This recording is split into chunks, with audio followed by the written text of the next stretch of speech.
ठहरे ठहरे पानी में गीत थरथराते हैं, भीगे भीगे झोंकों में खुशबुओं का डेरा है पर्वतों के पेड़ों पर। नमस्कार दोस्तों, और मैं हूं आपके साथ डॉक्टर प्रेम प्रकाश पंत, अपने उत्तराखंड प्रवास की एक डायरी आपके लिए पेश करने जा रहा हूं।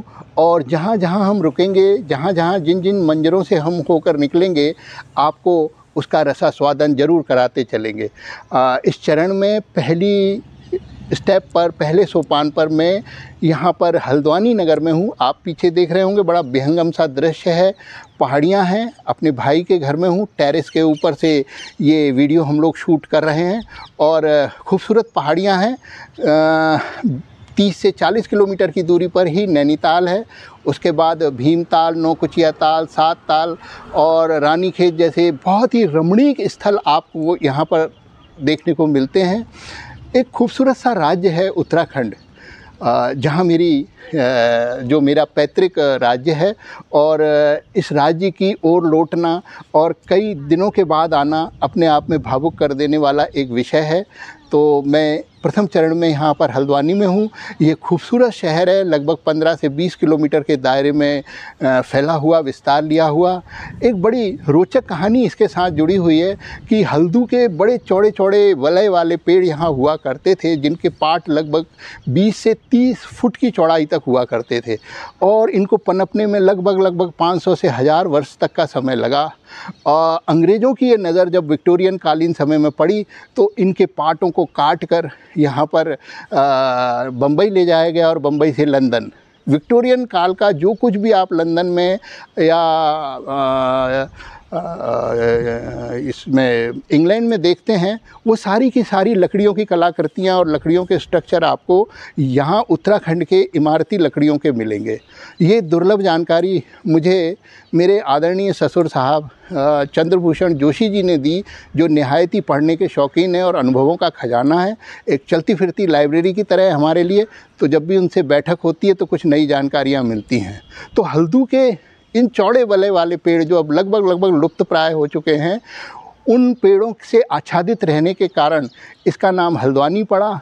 और ये नगर आधुनिक सुख सुविधाओं से लवरेज है और इसके आसपास बहुत ही रमणीक स्थल हैं। इसे उत्तराखंड का गेटवे ऑफ कुमाऊं भी कहा जाता है। उन दर्शकों के लिए जो उत्तराखंड को एक राज्य की तरह देखते हैं और बहुत ज़्यादा उससे अवेयर नहीं हैं, उनके लिए मैं बता दूं कि कुमाऊं जो ये राज्य है उत्तराखंड, ये 2 खंडों में बटा हुआ है, गढ़वाल मंडल और कुमाऊं मंडल। और गढ़वाल मंडल में हरिद्वार, देहरादून, उत्तरकाशी, चमोली, पौड़ी, इस तरह के ज़िले आते हैं। और कुमाऊं मंडल, जिसमें मैं यहाँ पर खड़ा हुआ हूँ हल्द्वानी में, जिसका ये प्रवेश द्वार है, वहाँ पर आपको अल्मोड़ा, नैनीताल, आगे जाकर पिथौरागढ़ और मुंशियारी, इस तरह की चीज़ें आपको वहाँ पर देखने को मिलेंगी। और इसका विस्तार लगभग चाइना तक जाता है। मानसरोवर की यात्रा भी पिथौरागढ़ से शुरू होती है। अत्यंत ही रमणीक स्थल है ये। यहाँ रसीले फलों का बहुत अभी प्रचलन है। गर्मियों में बेहतरीन खुबानी होती हैं, आड़ू होते हैं। और कल ही हमने एक पार्टी की जिसमें हमने उत्तराखंड के रसीले फलों का स्वाद लिया। खुमानी, चुस्की, काफल, लीची, इस तरह के रसीले फलों से ये गुलजार रहता है उत्तराखंड।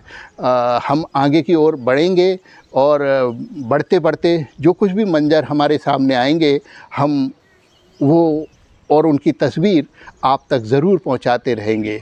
फ़िलहाल आप हमारी नज़र से देख रहे हैं हल्द्वानी का एक विहंगम दृश्य जो हम ऊपर से दिखा रहे हैं।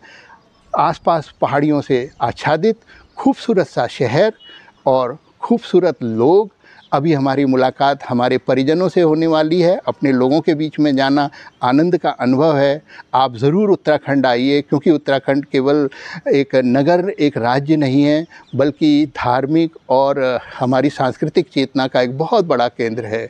हमारे सनातन काल से जो कुछ भी आध्यात्म में लिखा गया, कहा गया, जिन देवी देवताओं और साधु संतों का नाम लिया गया, वे सब के सब उत्तराखंड में अपनी क्रीड़ा स्थली बना चुके हैं।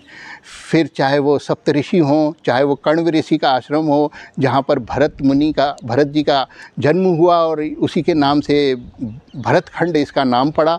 तो ये दुर्लभ सा क्षेत्र है, पर्यटन की दृष्टि से भी, बायोलॉजिकल लिहाज से भी और आध्यात्मिक लिहाज से तो ये बिल्कुल आपको स्वर्ग की मानिंद लगेगा। एक खूबसूरत हवाएं आ रही हैं और मैं जिस क्षेत्र से आ रहा हूँ उसका नाम ग्वालियर है और वो गर्मियों में वॉयलर में तब्दील हो जाता है और इतने गर्म इलाके से आने के बाद यहाँ पर सुखद अनुभूति हो रही है। हालांकि पिछले कुछ दिनों पहले यहाँ भी मौसम कुछ गर्म ही था, लेकिन आज हल्की बारिश हुई।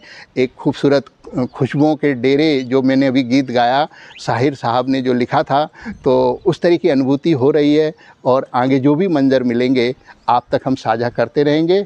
आपका बहुत बहुत धन्यवाद। नमस्कार।